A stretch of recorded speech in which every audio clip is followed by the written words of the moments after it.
Este viernes 8 de mayo, a partir de las 20 horas, acompaña al doctor Guillermo Marcone en su chat de Pronóstico Médico. Esta vez en un especial de los niños y el COVID-19. Conversará en vivo con la pediatra intensivista doctora Tamara Córdoba y se unirá también a esta conversación el médico radiólogo doctor Rafael Castellón. Conéctate y acompáñanos. Te esperamos.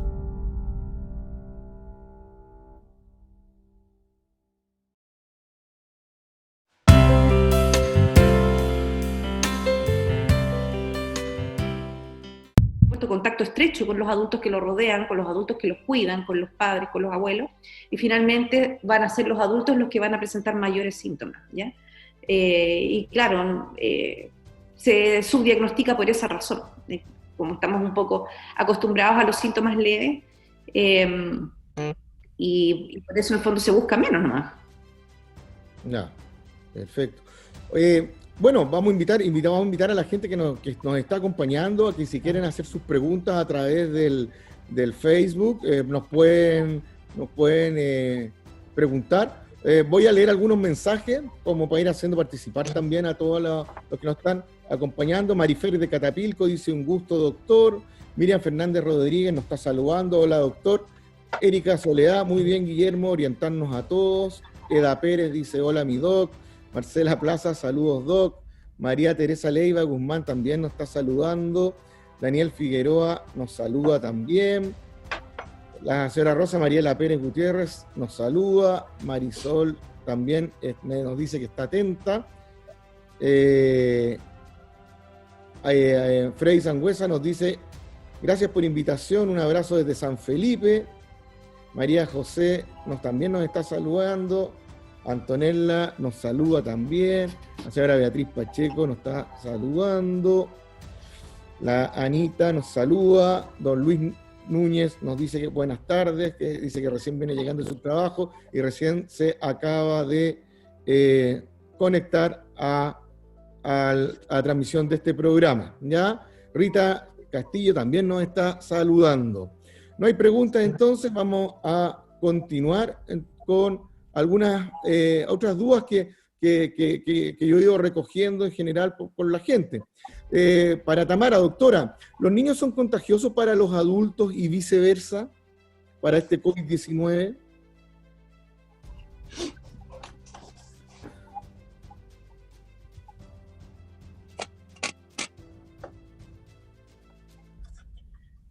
Está más lejos, contesta más lento.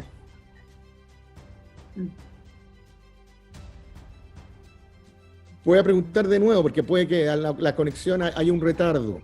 Te estoy preguntando si los niños son contagiosos, contagian a los adultos o no, y que si también los adultos pudiesen contagiar a los niños.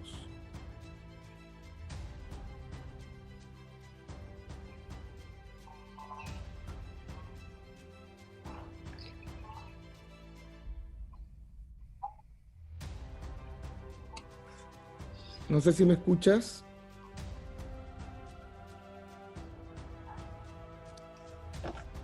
Bueno, esto pasa generalmente por... A mí me llega un poco lento, Guillermo, pero sí, los niños son sumamente contagiosos.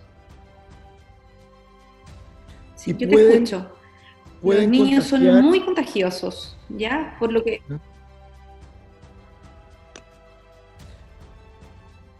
Por lo tanto, contagian a los adultos y los adultos podrían contagiar a los niños también. ¿Qué es lo que hay que tener más cuidado? ¿Que el niño me contagie al adulto o que el adulto me contagie al niño? ¿Qué es lo que es más peligroso? Por ejemplo, que el niño yo lo lleve a ver al abuelo y le contagie al abuelo, o al revés. La primera situación es mucho más preocupante, mucho más grave, porque como sabemos, los adultos son el principal grupo de riesgo, ¿ya? Sobre todo los adultos de la tercera edad, ¿ya? Los niños, la verdad es que, como hablamos en un principio, en un muy pequeño porcentaje hacen una enfermedad grave, ¿ya? Dentro de todos los niños el porcentaje es muy pequeño, incluso el porcentaje de mortalidad es bajísimo. Por lo tanto, sí, un adulto sí puede contagiar a un niño, pero eso no va a generar probablemente gran gravedad, porque la probabilidad de que ese niño enferme de algo grave es bajísima. Sin embargo, si un niño contagia a un adulto, la posibilidad de que ese adulto sí le pase algo grave es un porcentaje mucho mayor, ¿ya? Por lo tanto, hay que tratar de no juntar niños con adultos, ¿ya? Tratar de mantenerlos alejados, y esa es la recomendación actual de los pediatras, en el fondo, que los niños permanezcan, ojalá bajo el cuidado de sus padres y muy alejados de sus abuelos.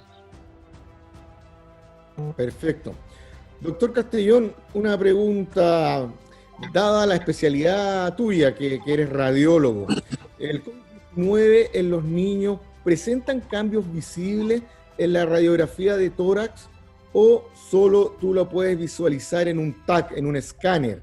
Y esas lesiones que se ven o no en las imágenes, ¿son similares a la de los adultos? ¿Qué es lo que has visto tú que te ha tocado harto trabajar? Lo que habitualmente ocurre es que la forma de comprometerse por imagen el pulmón, en este caso, es en forma estereotipada, o sea, se afecta de igual forma,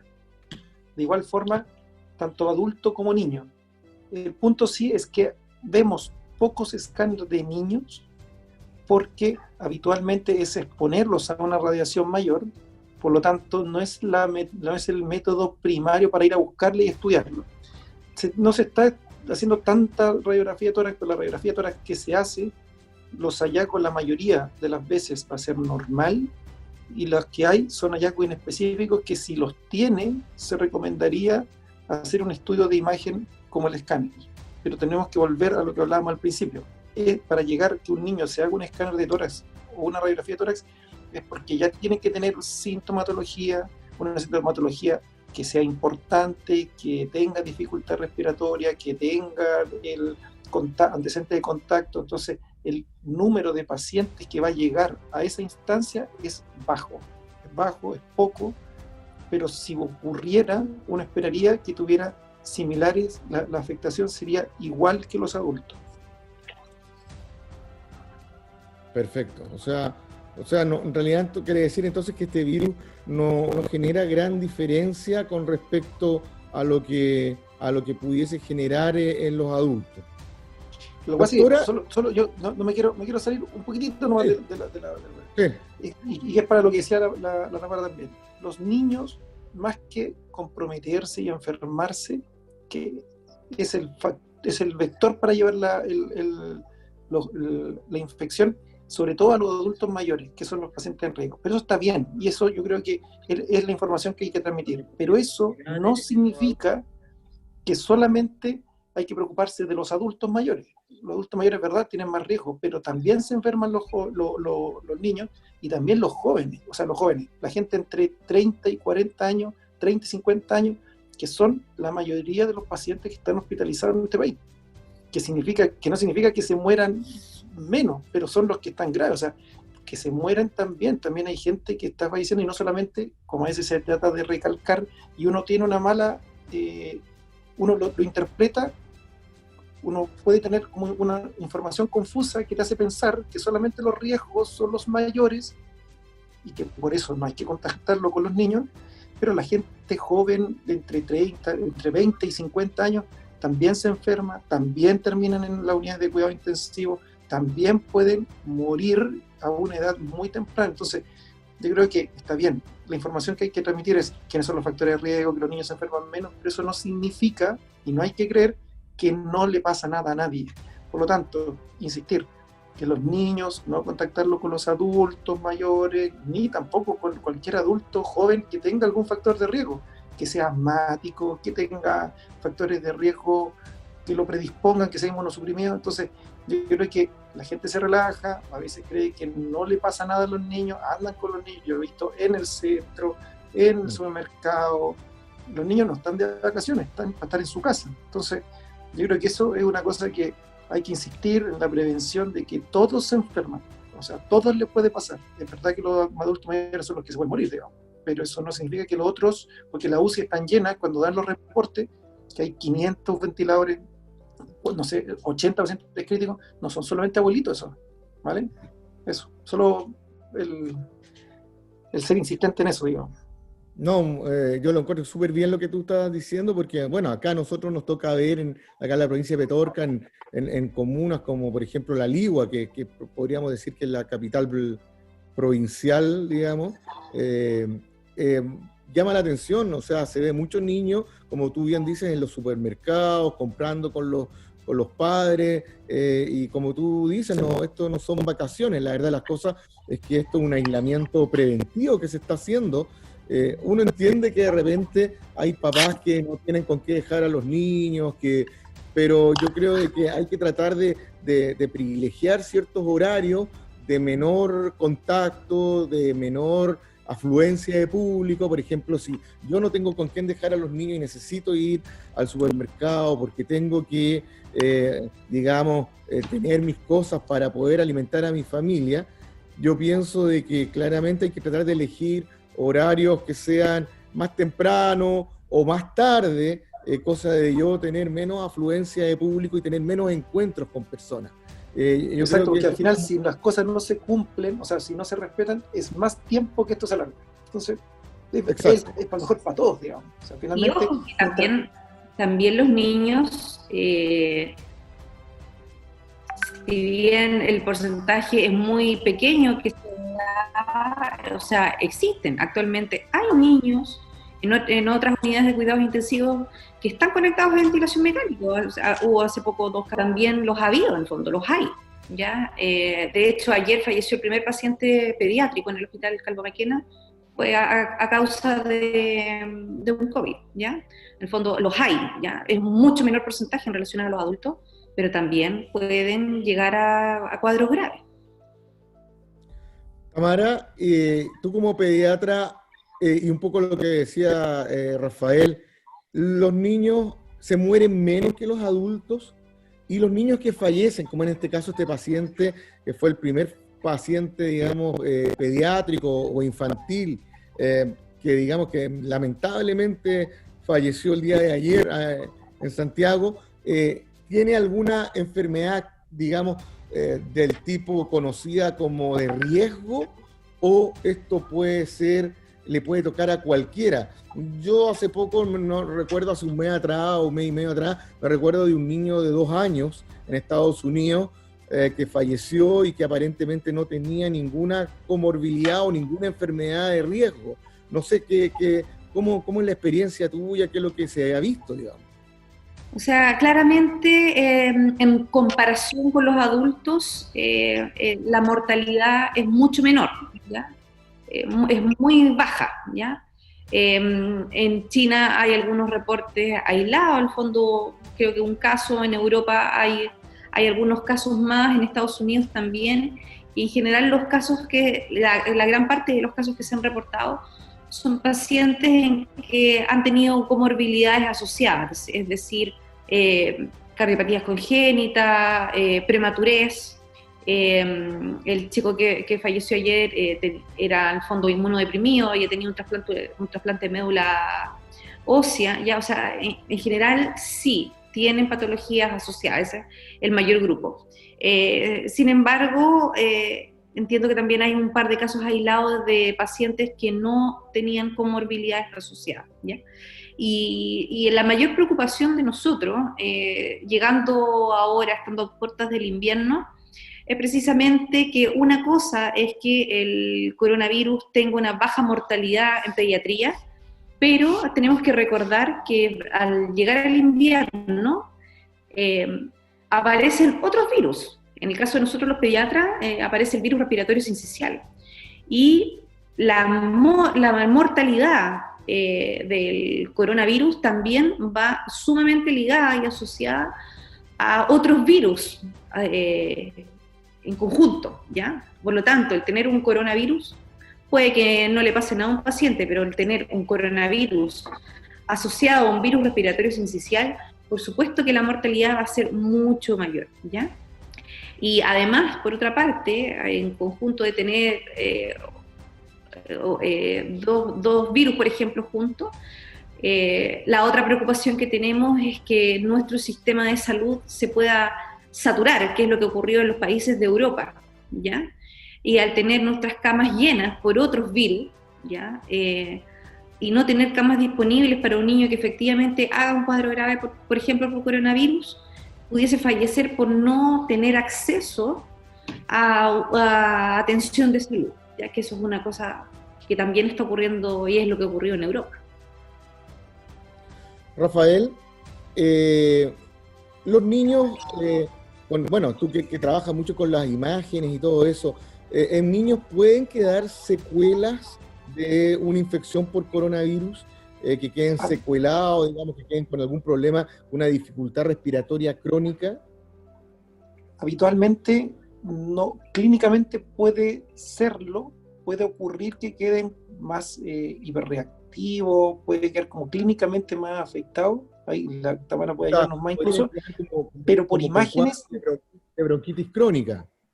Claro, pero como por ejemplo el virus sincicial, que eso nosotros lo vemos, pero no lo vemos en la imagen, no hay tanta información como para ver la evolución en niños, porque no tenemos tantos casos, pero realmente no deberían tener como secuelas por imágenes, pero eso es por imagen. Clínicamente pueden quedar más susceptibles a infecciones, a bronquitis aguda, reactivación de patologías de base, pero por imágenes deberían andar bien, digamos.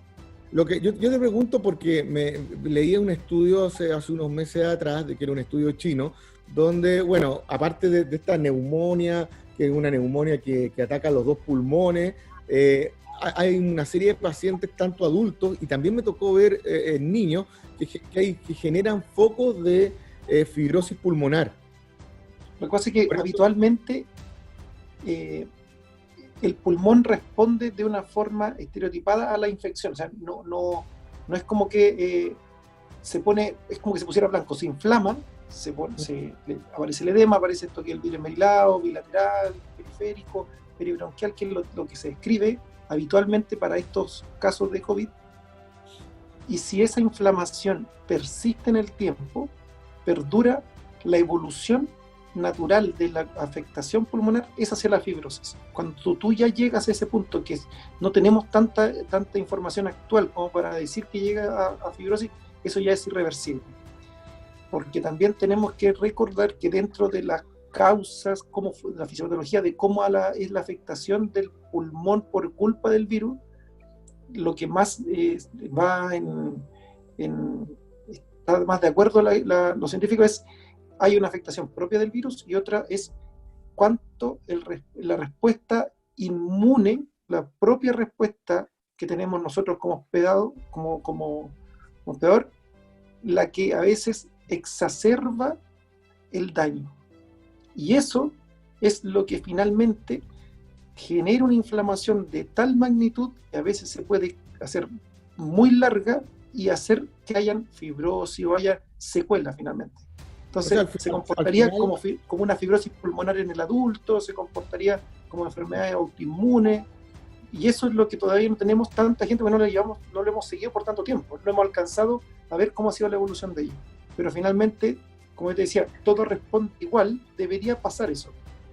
Pero son pocos esos pacientes. Lo que tenemos que hacer ahora es empezar a controlar a los pacientes que han salido de la ventilación mecánica, que han han sobrevivido al COVID y ver cuál es la evolución de esos pacientes, seguirlos con estos exámenes.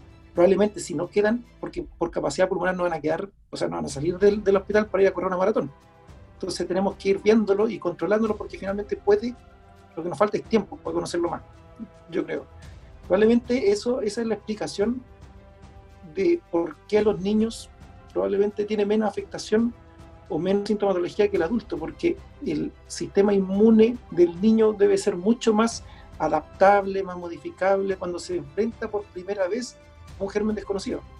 En cambio nosotros ya estamos más más armados y tenemos cierta respuesta nomás. Por eso sería interesante ver qué opina la Tamara sobre esto de que se han relacionado los Kawasaki en niños, por ejemplo, que es la clásica enfermedad de esto, que cuando el sistema inmune se resetea, se exacerba, y podría ir por allá la respuesta. Eso.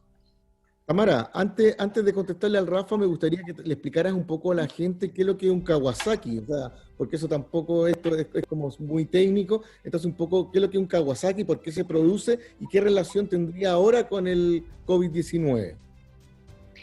Sí, la enfermedad de Kawasaki es una enfermedad que es dentro de las enfermedades que son raras en pediatría, pero si bien son raras, las vemos con alguna frecuencia, ¿ya?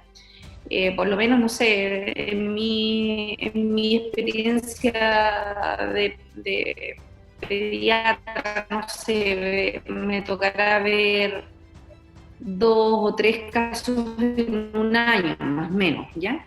Enfermedad que como bien decía Rafa, no se sabe estrechamente cuál es la causa, pero se cree que es una respuesta exagerada del organismo a un agente extraño, ¿ya? Y se provoca una respuesta como autoinmune, que es lo que nosotros conocemos, en la cual nuestras defensas interpretan un antígeno, que es lo que ellos que interpretan como que es algo raro, externo, y atacan a nuestro organismo pensando que es este antígeno o este agente externo.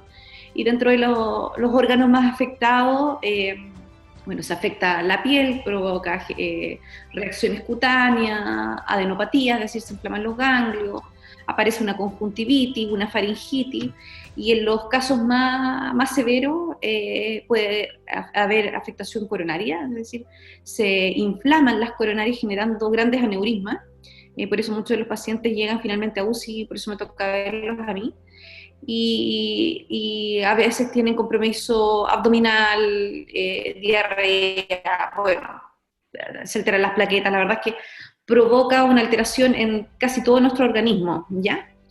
Y efectivamente en estos últimos tiempos, sobre todo en Europa, se ha asociado a estos casos de Kawasaki a pacientes que han tenido COVID positivo, ¿ya?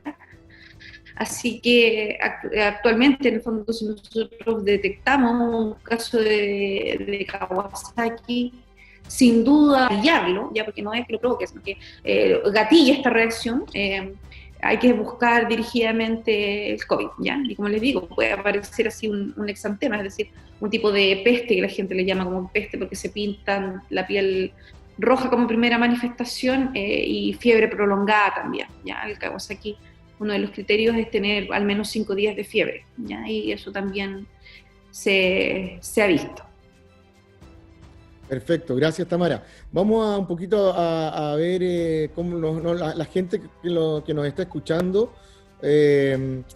La Pilar Osorio dice, doctor, hablan del pic de la curva. ¿Cuándo llega esto? No sé, Tamara o Rafa, alguno de los dos quiere responder. Bueno, Tamara primero. Yo hoy día, en el fondo, mirando las noticias como todo el mundo, las autoridades hablan de que este pic pudiese llegar a finales de mayo, ¿ya? Eso es lo que se estima. La verdad es que yo estoy un poco incrédula todavía de ese tiempo, porque pienso que pudiese retardarse un poquito más también con la llegada del invierno, ¿ya? Así que probablemente va a ser finales de mayo, mediados de junio. Yo creo que por ahí va a estar la cosa, en mi opinión. Yo creo que estoy de acuerdo absolutamente, solo que hay que ver dos cosas. Uno, vamos viéndolo día a día, o sea, algunos decían que iba a ser en abril, otros iba a ser en mayo, realmente no sabemos. Estamos planteando situaciones que son hipotéticas y que estábamos viendo curvas de otros países.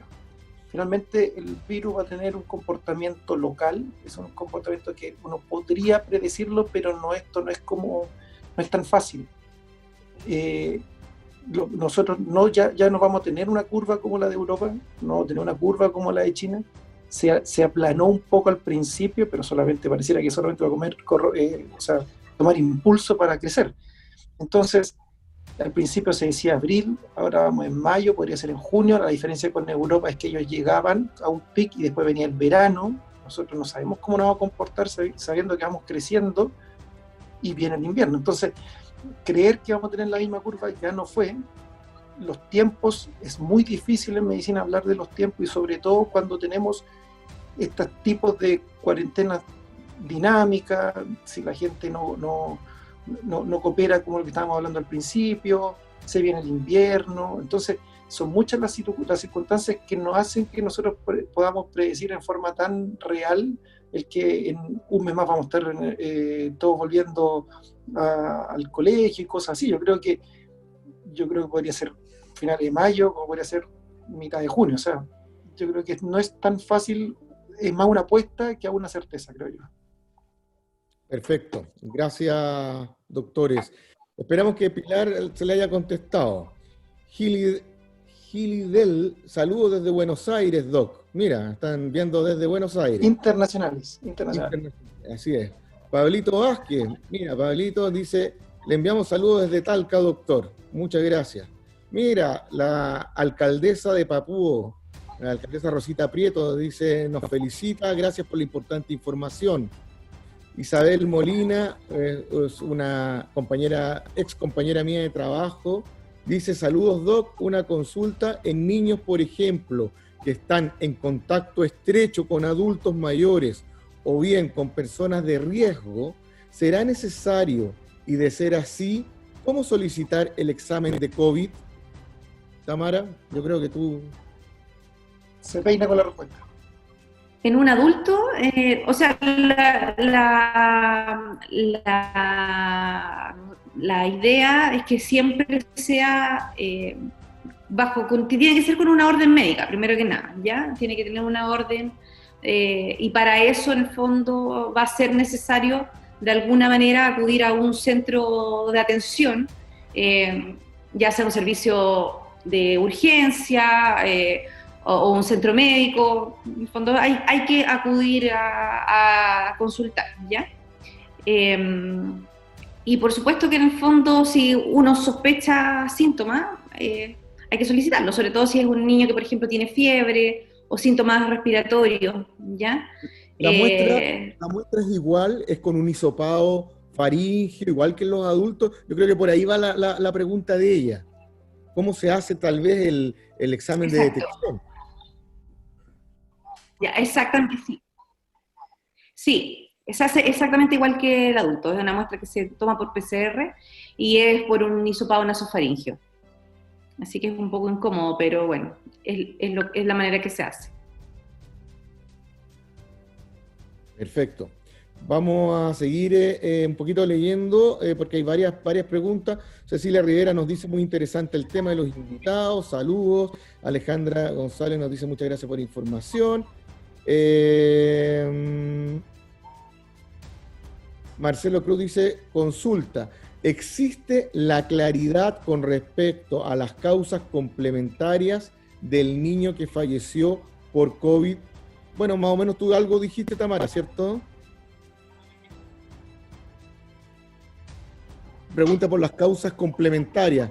Tú algo ya mencionaste de que había fallecido porque el niño tenía un problema de inmunosupresión, ¿no? Exacto, el niño tenía una condición crónica, en el fondo era inmunodeficiente, y había recibido un trasplante de médula ósea, por eso en el fondo tenía esta inmunosupresión. Recordemos que en el fondo uno tiene que administrar medicamentos para bajar las defensas, para que pueda tolerar este tipo de trasplantes, ¿ya? Ahora entiendo que en el fondo el paciente tenía una condición de base que ya era de mucho cuidado, en el fondo, así que también entendí de lo que escuché conversar algunos colegas, es que ese paciente falleció más que de un coronavirus propiamente tal, falleció con un coronavirus a cuestas, ¿ya? Por todas estas otras patologías y condiciones que tenía de base. Perfecto. Vamos a seguir un poquito leyendo las preguntas. Señora Selva Peña dice: saludos, Doc Marcone, gran profesional. La señora Vitalia del Carmen nos dice: hola, doctor, gusto de verle. Igual, señora Vitalia.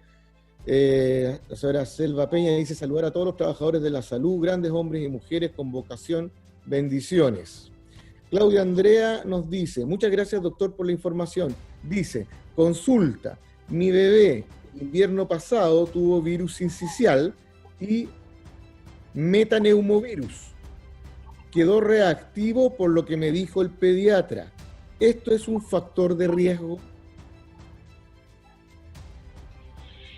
Probablemente si después de eso es un niño sano, el tener una hiperreactividad no quiere decir que tenga una condición crónica de gravedad, ¿ya? El querer decir que es hiperreactivo quiere decir que con alguna otra coinfección puede obstruirse fácilmente, ¿ya? A eso uno se refiere cuando uno habla de que un niño es hiperreactivo, ¿ya? Y probablemente el tener un coronavirus a este niño le genere un poco más de condiciones de gravedad en diferencia a un niño sano, porque lo va a obstruir probablemente, ¿ya? En vez de tener quizás un resfriado común, pudiese tener una bronquitis obstructiva y que eso efectivamente pudiese llevarlo a una condición que va a generar a lo mejor necesidad de tener, de ocupar oxígeno o de hospitalizarse. O sea, entonces así que yo lo cuidaré. Podría ser una condición de riesgo, entonces. Sí, sí. Ya.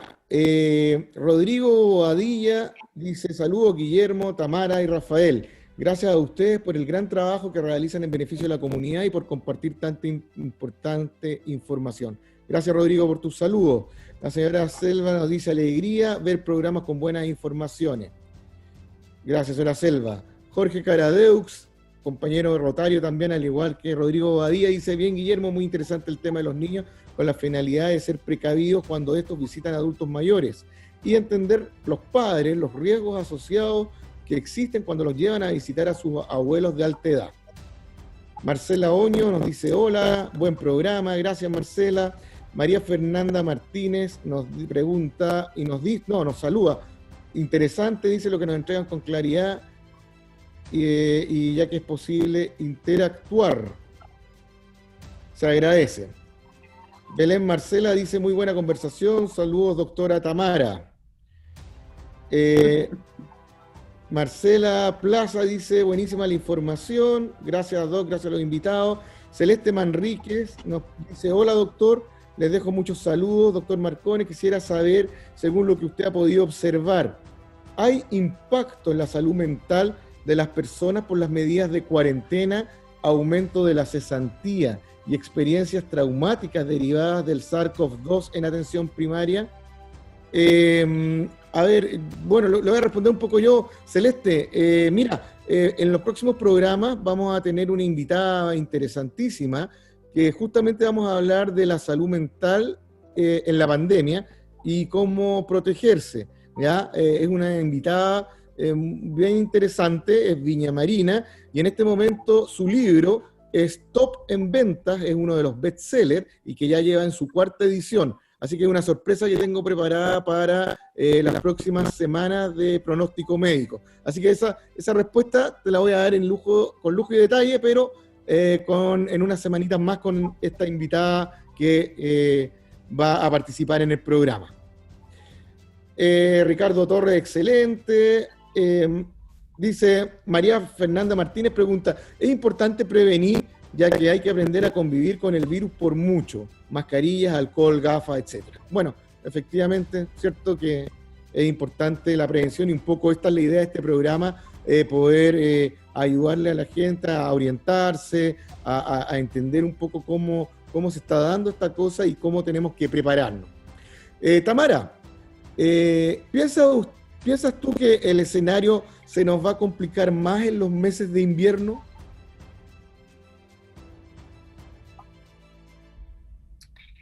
Por supuesto que sí. Yo creo que todos los médicos, la preocupación que tenemos constantemente, ¿ya? Sobre todo los que trabajamos en las unidades de cuidados críticos. La verdad es que la llegada del invierno para nosotros todos los años, de alguna u otra manera, nos genera angustia, ¿ya? Todos los años llegamos a una campaña de invierno y le llamamos campaña de invierno, suena como campaña, como una batalla, digamos, ¿ya? Y tiene que ver con que, sobre todo en salud pública, existen recursos limitados. Estos recursos limitados hablan sobre todo de la disponibilidad de camas, y eso ocurre siempre, ¿ya? Si bien el gobierno ha hecho grandes esfuerzos por aumentar las camas críticas, por aumentar el número de ventiladores mecánicos, la formación de los médicos para cuidados intensivos es baja, ¿ya? Son pocos los médicos que tienen la capacidad de manejar un ventilador mecánico sin generar daños, ¿ya? Porque es una herramienta que es de doble filo. Nos puede ayudar por una parte, pero por otro lado no está exento de riesgos, ¿ya? Y por supuesto, en la llegada de la campaña de invierno, como ya lo mencionábamos, implica que van a llegar los otros virus estacionales, en pediatría, el virus respiratorio sincicial, y bueno, todos los virus en el fondo que llegan con el descenso de las temperaturas, ¿ya? Así que la preocupación sigue siendo eso, y por eso el llamado a que la gente se quede en sus casas, ¿ya? Porque este coronavirus lo que va a hacer es aumentar aún más el número de casos y de personas que van a consultar en relación a una campaña de invierno habitual, ¿ya? Y si bien la cantidad de camas sí se ha aumentado, las aprensiones que tenemos es que por la gran contagiosidad que tiene, es que ese número de camas no dé abasto para la población que efectivamente sí se puede contagiar. Gracias, Tamara. Y Rafael, en Viña, ¿cómo has visto tú que trabajas en el Hospital Gustavo Frique? Y bueno, yo diría que casi en las clínicas. No te escucho. ¿Me escuchas ahora o no? De nuevo, no te escuché. Ahora sí, dale. Ya, no, lo que te pregunto es ¿cómo has visto tú en Viña?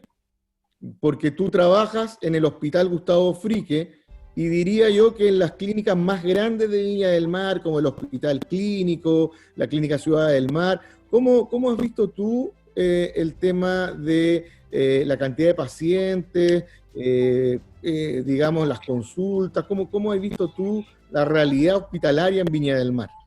Yo creo que, lo que ha ido pasando es como la realidad nacional, que hemos tenido suerte de tener pocos casos dentro de todo para tener a una región tan afectada como Santiago. Dentro de todo eso hemos tenido suerte hasta ahora. Hay una sobrecarga de trabajo, están apareciendo cada vez más pacientes, se están empezando a llenar las unidades de cuidado intensivo, las urgencias empiezan a colapsar, pero todavía no ha llegado ese pic de casi colapso del sistema sanitario actualmente. Creo que ha habido una buena planificación. Creo que lo que sí ha ido cambiando es que cuando pensamos que íbamos pasando la curva ya, apareció todo esto que es que el aumento, este aumento más de 1.000 diarios, que es mucha gente, lo cual nos dice de que lo que se va a venir todavía, que es llegar a tener más pacientes, tener más colapso de atención.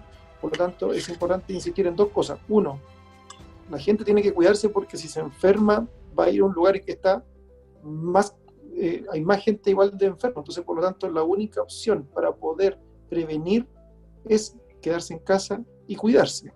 Y lo segundo es, tampoco el colapso es esperable. Yo creo que el punto a ver ahora es cómo van, porque la gente dice, hay ventiladores, y ahí estoy de acuerdo con la Tamara. El tener un ventilador no te asegura que vas a salir del ventilador. O sea, una vez que tú entras, no sabes si sale. Por lo tanto, eso es la gran gracia que ha habido, por lo menos, hasta ahora en Chile, que se ha muerto poca gente. Pero eso es porque el manejo médico ha sido bueno, hay disponibilidad, o sea, se ha hecho cosas, y eso es porque también los adultos mayores, también muchos se cuidan, entonces también hay que felicitar eso, pero eso no significa que tener ventiladores significa que la gente no se muere. Si nosotros sacáramos el coronavirus, y hace un año atrás, un amigo mío caiga en ventilación mecánica y yo me pongo nervioso, porque yo no sé si él va a salir.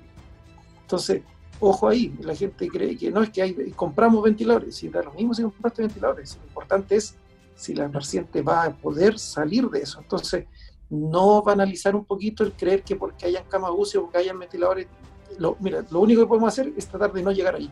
Entonces, yo creo que hasta ahora se ha ido manejando bien, pero si esto sigue así, va a haber un colapso en algún momento.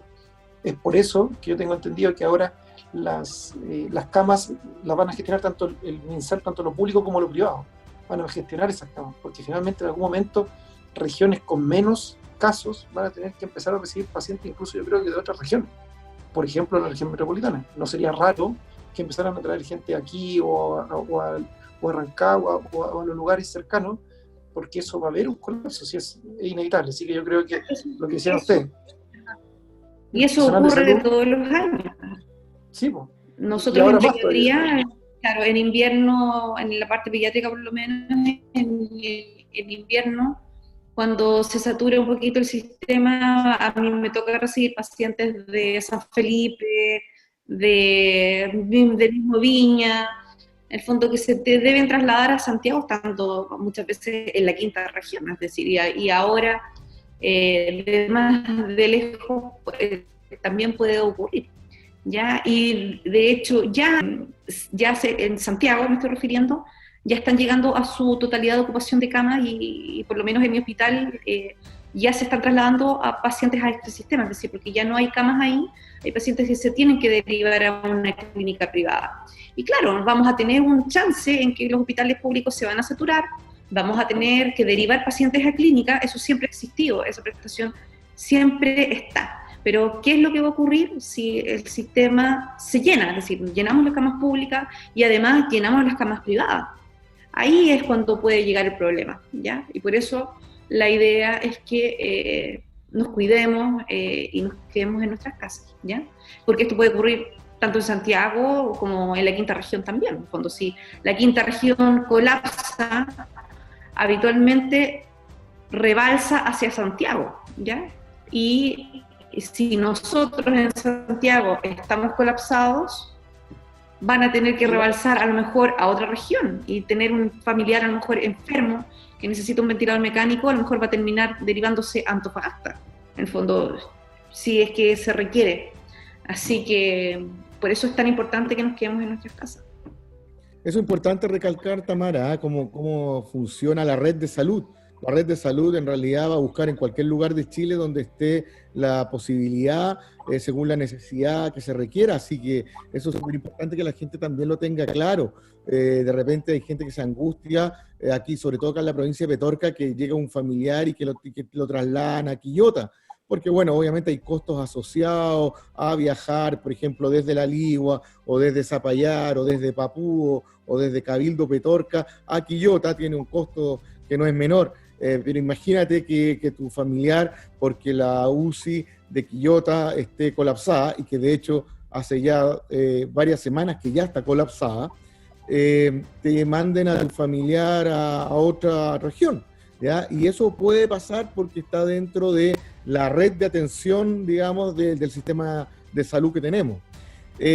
Con respecto a lo que tú decías, Rafa, de los ventiladores mecánicos, según las estadísticas que hay del COVID-19, dice que hay una posibilidad de un 50% de que las personas que caen a ventilación mecánica puedan recuperarse, ¿ya? O sea, chuta, es complejo, o sea, como tú bien lo decías, es complicado. Es un caro sello. Exacto, es un caricello. Exacto. Tamara, con respecto un poco a la estadística que se ha manejado con el virus, se dice de que del total de contagiados, alrededor de un 5 a 10% de los contagiados podrían requerir UCI con ventilación mecánica. En los niños, más o menos, la proporcionalidad es similar.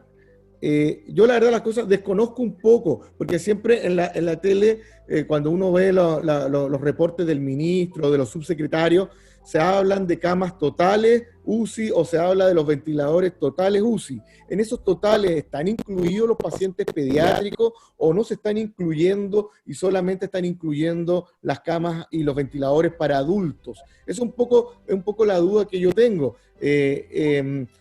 Porque hablan en genérico, no se sabe. Yo no tengo idea, por ejemplo, qué disponibilidad de camas hay en el sector pediátrico o qué disponibilidad de ventiladores mecánicos en total en Chile para el sector pediátrico tenemos. Yo sé que hay alrededor de 1.000 ventiladores mecánicos en este momento, antes del COVID, y que ahora, digamos, se quiere llegar a 1.800...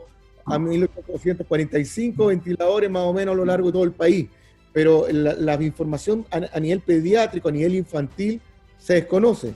¿Nos puedes tú más o menos contar algunas cosas? ¿Cómo es esto? Sí, la verdad es que las cifras que se manejan diariamente incluyen las unidades de cuidados intensivos pediátricos, ¿ya? De hecho, todas las mañanas se tiene que hacer una notificación de manera obligatoria. El que está en fondo de jefe de UCI tiene que dar cuenta a Gestión de Camas, que es la entidad que maneja la cantidad de camas y de ocupación UCI de ventiladores mecánicos a nivel del país, ¿ya? Que es una entidad que está a cargo del ministerio. Y tú a ellos tienes que informar cuántas camas UCI tienes ocupadas, con pacientes pediátricos. En el caso de mi unidad, nosotros incluso estamos manejando pacientes adultos, ¿ya? Sin COVID, pero como la UCI adulto ya está saturada con pacientes COVID, nosotros estamos prestando una ayuda a ellos y manejando nosotros pacientes adultos, ¿ya? Así que las camas pediátricas están dentro de la estadística. Al igual que los ventiladores mecánicos. Yo a todo nivel se facilitaron ventiladores mecánicos de todas maneras desde la parte pediátrica, se facilitaron ventiladores hacia la parte adulto, porque por supuesto sabemos que la gran parte de estos pacientes afectados van a ser adultos, ¿ya? Y de hecho desde nuestras autoridades en el fondo se nos pidió de disponer de equipos de nosotros para facilitar a adultos. Y por supuesto nosotros nos quedamos los pediátricos con una reserva menor, ¿ya? Lo que no es menor, ¿ya? Porque estamos apostando a que este año ojalá la parte pediátrica tenga un poquito más de suerte, porque por una parte los niños están en las casas, ¿ya? Y no están yendo al colegio, por lo tanto estamos apostando a que el contagio de otros virus va a ser menor y que también nuestros ventiladores en el fondo van a poder dar abasto para los niños, ¿ya? Pero en el fondo es una cantidad que es total, ¿ya? Perfecto, gracias. Rafael, tú como médico, bueno, tú tienes familia, tienes hijos, tienes niños pequeños, ¿cómo te cuidas desde tu trabajo, digamos, hacia tu casa? ¿Qué medidas tomas? ¿Cómo lo haces? Sí, menos mal que al ser radiólogo uno igual no está tan en contacto, a lo más cuando uno hace ecografías con el paciente, y es un tiempo muy acotado, pero claro, cuando partió esto, no le tomé tanto resquemor como al principio. Claro, mi señora me decía, da lo mismo que aquí limpiamos hasta con cloro la casa, si tú vas y vuelves sin ninguna protección, así que ahora tengo que cambiarme, ¿cómo se llama? Bueno, lo de siempre, mascarilla, guante, alcohol gel, dejar los zapatos afuera, cuando llego de la casa me cambio de ropa, si me ha tocado hacer drenaje a veces percutáneo de pacientes con COVID, y llego, me saco toda la ropa, la dejo afuera, me ducho, después me cambio, pero eso, siendo que yo no tengo tanto contacto estrecho como el paciente que están o sea, como los colegas que están en emergencia, colegas que están en la UCI, o sea, he habido casos que el médico ha hecho como una semi-cuarentena fuera de su casa, o sea, la familia y el aparte. Entonces, yo creo que uno, si no predica con el ejemplo de estar uno poniéndose con las medidas, no puede exigir mucho. Aparte que, disculpa, uno tiene que entender que uno puede cuidarse y uno creer que está en contacto solamente con otra gente que también se cuida, pero uno en verdad está en contacto con todos los otros contactos de esa persona, aunque tú creas que se cuida. Entonces, uno a veces puede bajar la guardia un poco porque uno cree que se cuida, y a veces hay brotes incluso en gente que se cuida y no sabe, o sea, los brotes ocurren por eso, porque uno baja la guardia un poco, se deja de cuidar, deja de tomar las medidas, y de repente hay 6, 8 o 15 personas contagiadas. Entonces, yo creo que uno lo que más necesita es que no le dé lata tomar las medidas, tomar el distanciamiento social, insistir en eso, porque es la única forma. Y mientras menos, y si no lo hacemos, esto solamente se va a alargar. Así es. Tamara, ¿y cómo ves que se ha manejado hasta ahora la pandemia en Chile? ¿Cómo has notado tú las medidas? ¿Cómo ves tú más o menos lo que se ha estado haciendo? Este modelo medio extraño de como que tú tomas y sueltas ciertos sectores con aislamiento total, después se libera, después sube de nuevo y nuevamente en aislamiento. ¿Crees que es efectivo? ¿Cómo lo has visto? O bien en realidad no tiene ningún efecto y la enfermedad ha seguido un curso normal, no más que digamos que por el tiempo y que ahora toca que la enfermedad aumente y ha aumentado porque es su curso natural. ¿Qué piensas tú? Mira, la verdad es que es difícil tener una sola posición y decir esto se hace bien o se hace mal. Yo creo que las cuarentenas son necesarias, ¿ya? Me gustaría que fuéramos un poquito más ordenados como los chinos. Probablemente si nosotros, nuestra idiosincrasia fuera un poquito distinta y no nos tomáramos tanto a la chacota, este tipo de cuarentenas que son parciales, probablemente estaríamos incluso mucho mejor, ¿ya? Hasta ahora tampoco podemos decir, no, estamos súper mal, lo hemos hecho súper mal, porque la verdad es que los números hasta ahora han demostrado que no es así. En el fondo hemos estado dando abasto, estamos, por supuesto, aumentando considerablemente los números de contagio, y si bien no hemos llegado a una saturación de nuestras unidades de cuidados intensivos, la verdad es que si nuestro comportamiento sigue así y estas cuarentenas siguen así un poco medias light, la verdad es que yo veo que va a llegar a ese punto, ¿ya? De hecho, yo personalmente no estoy en absoluto de acuerdo con que los niños vuelvan al colegio. En el fondo, yo lo que creo es que esto tiene que pasar, los niños no tienen que volver y quizás reevaluar en septiembre, cuando ya estemos entrando a primavera y el clima cambie. Quizás ahí, en ese minuto, eventualmente está bien, conversémoslo, pero creo que este no es el minuto.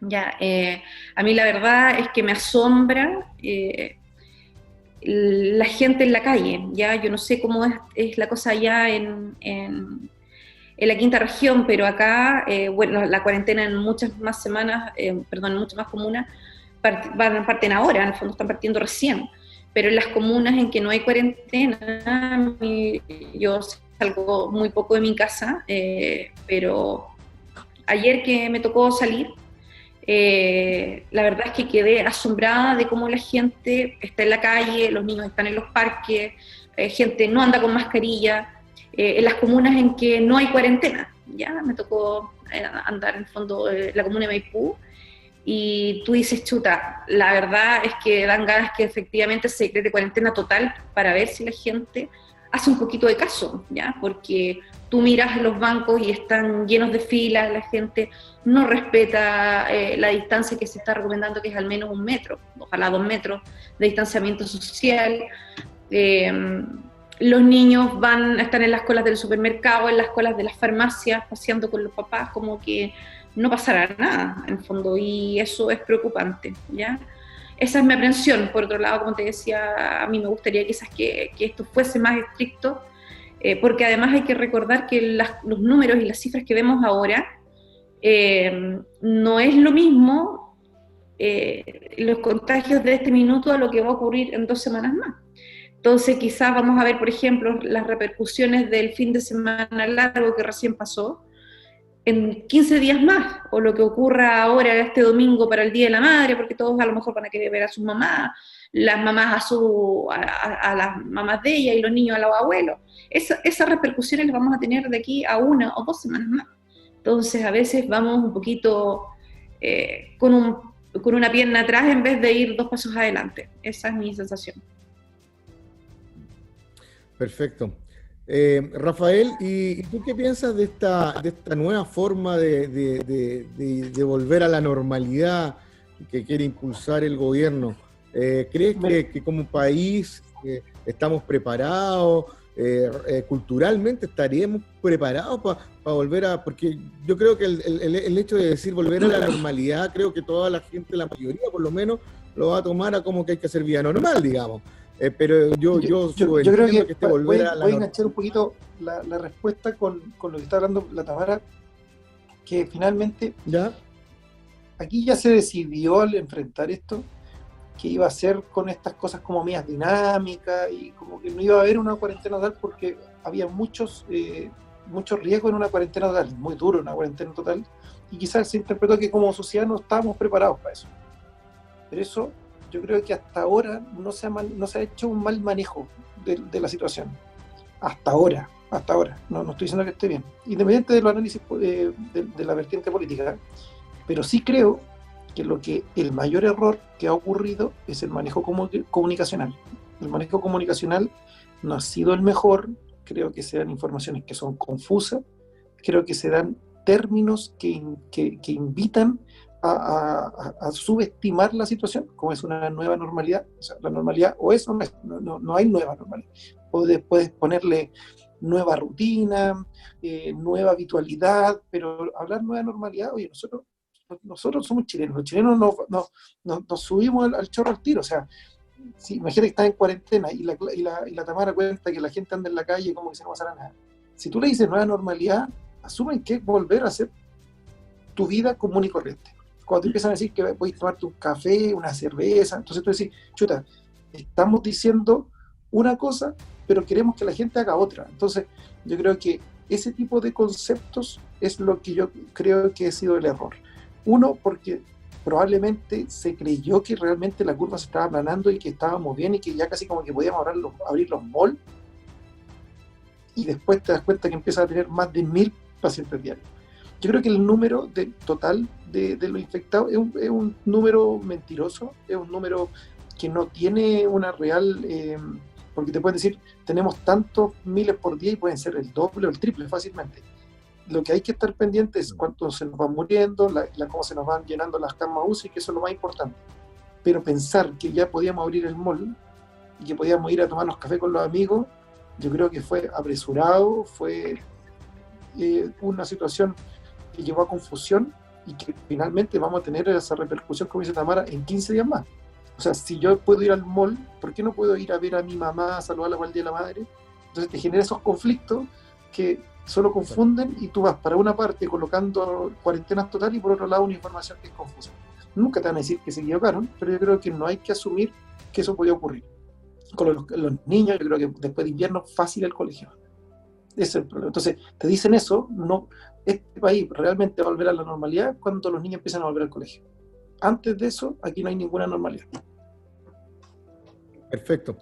Bueno, más que nada recordarle a la gente que nos está escuchando, que nos está viendo por las redes sociales o por Estudio Televisión de la Ligua, que en realidad, bueno, este no es un programa político, este es un programa técnico, un programa médico, el cual tiene, digamos, la misión desde el prisma profesional, dar recomendaciones, dar orientaciones, ¿ya? Así que, por lo tanto, todo esto son orientaciones netamente desde el punto de vista profesional médico y no político, ¿ya? Y creo que, bueno, todas las cosas son criticables, todo es mejorable, ¿ya? Así que es un poco la idea de este programa. Vamos a leer un poquito de las redes, que es lo que nos están diciendo la gente. Juan Minay dice, bien, Doc, gran aporte, su programa con profesionales de primera línea. Gracias, Juanito. Ana María Escobar nos dice, muy bien, Doc, encuentro excelente este programa en línea, siempre es necesario seguir enseñando a las personas para prevenir y cómo convivir con este virus que estamos viviendo día a día. Mucho éxito. La señora Maritza Pasache nos pregunta, ¿y qué pasa con el control de Zapallar y Cachagua? Bueno, este es un tema más local, señora Maritza, probablemente lo vamos a ver en próximos programas. En realidad este programa está enfocado a la parte infantil, a los niños y la infección del coronavirus. Jorge Carateux dice, Guillermo, ojalá pudieras contar algo del proyecto que se está haciendo en Rotary en el Hospital de la Ligua, y el aporte económico que se requiere y los beneficios que traerá a toda la provincia la instalación de este equipo tan importante para hacer exámenes de COVID-19. Perfecto, Jorge, lo voy a comentar de inmediato. La señora Elsa Gloria Toro dice, ¿cuándo tomarán test en la Ligua? ¿Cuántas personas estarán sin síntomas contagiadas? Felicitaciones, doctor. Vamos a contestarle también al tiro a la señora Elsa, que también está un poquito ligado con lo que está diciendo Jorge. Francisco Javier Santander, hola Francisco, dice, saludos, Doc, mi pregunta es, ¿nuestros servicios primarios como la red hospitalaria de la provincia está preparada para pesquisar adecuadamente el COVID-19 y si hay respuesta oportuna a esto, atendiendo el último caso de COVID en la Ligua? Francisco, también te lo voy a contestar porque está un poco ligado con las preguntas anteriores. María Fernanda dice, si una persona está en cuarentena, contagiada en su casa, ¿cómo saber cuándo ya es tiempo de trasladarla porque se agravó? Rafa, no sé si tú nos puedes contestar esa pregunta. Me parece que a lo que va es que si es un testeo positivo, y es coronavirus positivo, si la evolución es, el síntoma más importante es fiebre persistente y dificultad respiratoria. Yo creo que eso es lo que esos son los síntomas que uno tiene que ir evaluando. Si la evolución es hacia peor, tiene que volver a consultar, claramente. O sea, el test positivo. ¿Con qué síntomas nos podemos asustar? Porque ponte tú, yo fui al hospital, me tomaron el hisopado, la PCR, salí positivo, pero yo tengo síntomas gripales, ¿ya? Y me mandan a hacer mi aislamiento de 15 días o 14 días, ¿ya? Y yo en el día 7 me agravo. ¿Qué síntomas la gente tiene que saber? Tiene que saber más o menos conocer para pensar que lo más importante es fiebre persistente, que dure más de 48, 72 horas, y sobre todo que le cueste respirar, que se queje de que le cuesta respirar, abundante tos seca, que no cede, que sea de esta tos que te despierte en la noche, que sea persistente, y dificultad, que haya, o sea, no tenemos que esperar que la oreja se nos ponga morada, o sea, hay que si persiste la dificultad, o sea, que cueste respirar todo el día, la noche, la tos persistente y fiebre, ese paciente tiene que ir y consultar nuevamente. Y si eso pasa, después del test, eso va a pasar en los primeros 5 días. No va a pasar tanto tiempo como una semana que no pase nada y de repente se va a poner mal. O es otra cosa, que puede haber una sobreinfección por otra cosa, o que el coronavirus va progresando en su afectación. Y eso pasa al principio. Tamara, ¿tú quieres alguna cosa redondear de la pregunta?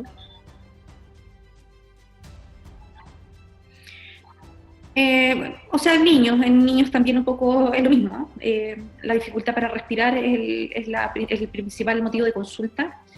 La fiebre también después del tercer día o 72 horas en niños siempre es motivo de consulta, siempre. Y bueno, las otras cosas en general es fácil que un papá se dé cuenta porque va a notar que su hijo, sobre todo los pequeñitos, aparte de que se hunden las costillitas, les cuesta respirar, dejan de alimentarse, pierden el ánimo, ¿ya? Así que son cosas que en general son bastante notorias. Pero ante la duda, siempre mejor consultar de más que de menos. Exacto. Bueno, un poco las preguntas. Primero contarles lo que me pedía Jorge Caradeux, que es nuestro secretario del Club Rotary La Ligua, es que el Club Rotary de La Ligua está haciendo un aporte importante junto a Club Rotary Zapallar y otros clubes rotarios, además de la empresa privada y algunos municipios de la provincia de Petorca, para construir un laboratorio físico en el hospital de La Ligua, que es un hospital tipo 4 de la provincia de Petorca, en el cual Anglo American, esta empresa, regaló un equipo de PCR, ya que aquí en la quinta región solamente tenemos 3 lugares donde se toma la PCR a nivel público. Uno es la Universidad Valparaíso, en la Facultad de Medicina, el otro en el Hospital Gustavo Frique, y el tercero es en el Hospital San Camilo de San Felipe. Por lo tanto, todas las muestras de hisopado tomados acá en la provincia de Petorca de pacientes sospechosos y que se necesita diagnóstico van hacia el Hospital de San Camilo. O sea, imagínense la tremenda vuelta que hay que hacer. Y por lo tanto, Rotary Club La Ligua tomó un poquito la iniciativa de iniciar este bonito proyecto, porque en realidad va a ser un módulo, una parte del edificio del Hospital de La Ligua nueva, netamente para realizar la toma y el proceso de la muestra de PCR para detectar los casos de acá, tanto de la quinta región como probablemente también de la cuarta, y por qué no decirlo también de la provincia de Quillota. Así que es un importante logro. Y de ahí un poco las otras preguntas. La señora Elsa Gloria Toro nos preguntaba con respecto acá en La Ligua cómo se están detectando los casos. Bueno, desgraciadamente los diagnósticos se están enviando a San Felipe, y en San Felipe mandan los exámenes con los resultados y se puede corroborar o no el diagnóstico si es positivo o negativo al coronavirus. Y en el caso de que nos preguntaba Francisco Santander, con respecto a cómo se estaba manejando la cosa acá a nivel primario del hospital, están todos esos problemas de la muestra, o sea, eso retarda el diagnóstico, ¿ya? Entonces, obviamente hay problemas, pero con este proyecto que debería estar terminado, si todo sale bien, a finales de mayo, se va a solucionar bastante los problemas. Así que aprovechamos también de hacer un llamado a empresarios de la provincia de Petorca, de agrícola, de minera, o privados que quieran aportar, por favor, acercarse a la directiva del Rotary Club La Ligua y ojalá nos ayuden con su aporte monetario. En este momento es muy necesario para poder terminar esta obra rápidamente, para poder realizar los diagnósticos aquí en la provincia de Petorca, cercanamente, y no tener que mandar las muestras, y que incluso se pueden demorar a veces hasta 10 días los resultados. Bueno, chicos, muchas gracias. Ya estamos en la hora de la despedida. Les agradezco mucho el que ustedes hayan, digamos, dado este tiempo precioso, que yo sé que es parte de tiempo familiar y de descanso. Así que les agradezco mucho que me hayan acompañado hoy día.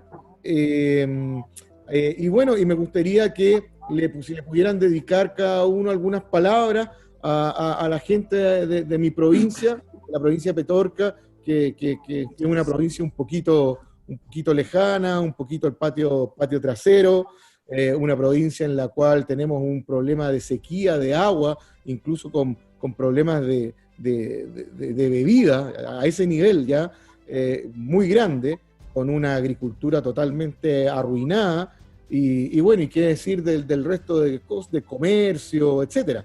Así que es desgraciadamente una provincia bastante golpeada, y si ustedes, digamos, un poquito nos damos cuenta de que una de las cosas importantes para prevenir esta enfermedad justamente el lavado frecuente de manos. Imagínense qué es lo que significa esto en un lugar donde no hay agua, ¿ya? Hay muchos sectores en este momento en la provincia de Petorca que llega el agua a ciertas horas y muy pocas horas al día. Y como les digo, incluso la gente no tiene agua ni siquiera para beber. Así que, Tamara, empezamos por ti para ir despidiéndonos. Bueno, primero que nada, la verdad es que un saludo para toda tu audiencia. La comunidad de Petorca para mí no es lejana, es cercana porque, como tú sabes, toda mi familia materna es de ahí, de Catapilco, así que le tengo especial cariño a toda esa zona. ¿Ya? De la Retamilla, digámoslo, de la Retamilla, ¿cierto? Y tengo ahí gente en Catapilco querida. Bueno, como tú dices, ustedes han estado bien aporreados con este tema del agua, así que sobre todo toda la gente de esa provincia creo que tiene que extremar más aún todas las medidas que son de prevención, sobre todo lo que tiene que ver con el aislamiento social, ¿ya? Por supuesto que el lavado de manos es importantísimo, pero eso es para disminuir el contagio, o si yo ya tengo algún tipo de virus en mis manos, eliminarlo. La idea es que ojalá ese virus no llegue ni siquiera a mis manos, ¿ya? Y para eso el distanciamiento social es sumamente importante, el quedarnos en nuestras casas, ustedes quedarse ahí, que todavía es un lugar donde prácticamente no hay contagio, evitar que ojalá vaya gente externa que les pueda llevar este virus tan contagioso a su región. Así que creo que ese es el principal cuidado, y hacer un llamado, sobre todo ahora, este domingo, que es el Día de la Madre, a que cuidemos muchos a nuestras madres, y creo que un gran acto de amor es precisamente mantenernos alejados de ellas en esta ocasión, ¿ya? Sobre todo los que tenemos ya mamás que tienen un poquito más de años, ¿ya? Por el riesgo que podamos contagiarles. Así que un saludo para todos por allá. Me despido. Muchas gracias, Tamara, te pasaste, muchas gracias por tu tiempo. Rafa. Bueno, yo también agradecer la invitación. Es muy interesante poder transmitir sobre todo estas cosas. Prevención, recalcar en el autocuidado, más que en cosas tan específicas. Creo que esa labor es la primera que uno tiene que hacer como médico. Yo creo que además agradezco también la oportunidad de encontrarme con ustedes nuevamente. Más que insistir en lo que ya decía Tamara, que es el autocuidado, ser responsable. O sea, uno solo apela a cosas que son muy subjetivas, que ese es el gran problema. O sea, apelamos al sentido, a la responsabilidad, al autocuidado, al sentido común. O sea, pensar que no me va a pasar nada, ya estamos equivocados. Entonces, cuidarse significa distanciamiento social, tampoco significa tanto más. O sea, esto es un sacrificio que es penoso, es latero, se hace largo, así que animarlo, paciencia, ánimo con todas las dificultades que están teniendo, pero lo más importante es que mientras todos nos pongamos de acuerdo y todos seamos responsables, esto va a terminar antes y las cosas pueden mejorar, pero si no somos responsables, todo esto se alarga y podemos poner en riesgo gente que nosotros queremos, que ellos tampoco, quizá ellos se cuidan y son responsables con su cuidado, pero por irresponsabilidad de otro, se enferman y pueden tener desenlace fatal incluso. Entonces, ánimo, paciencia y cuidarse. Eso. Gracias, Rafael, gracias por tu tiempo, gracias a los dos por acompañarme. Para despedirme, más que nada, digamos, saludar a las últimas personas que nos están saludando, a Miriam Fernández, a Wendy Figueroa. Wendy, un abrazo, a Lili Báez, que nos está felicitando, Marcelo Cruz, muchas gracias, Marcelo, a la Rita Castillo, que nos está agradeciendo por informarles por esta enfermedad, a la Marisol Castillo, que trabajé con ella, un abrazo, Marisol, a don Pedro Jorquera también, otro rotario importante, así que importante su saludo también, así que un abrazo también, don Pedro. Y a María Fernanda Martínez también, muchas gracias por tus saludos y por las preguntas, y muchas gracias por la participación en general del público, que estuvo muy, muy activo, con muchas preguntas y muy interesantes. Bueno, es hora ya de despedirnos, en realidad ya llevamos más de una hora de programa, así que agradezco a toda la audiencia que hemos tenido, y ya los dejo invitados desde ya para el próximo programa de Pronóstico Médico en esta segunda temporada especial COVID-19, para este próximo viernes, esta próxima semana a las 20 horas, con otro interesante invitado, ¿ya? Y también con otros interesantes temas, ¿ya? Así que desde ya, muchas gracias y nos vemos prontamente este próximo viernes a las 20 horas. Que estén todos muy bien, a cuidarse mucho. Felicidades a todas las madres, y como decía la doctora, el amor y el cariño más grande a la mamá es cuidarla. Así que estén todos muy bien. Chao, chao, muchas gracias. Chao.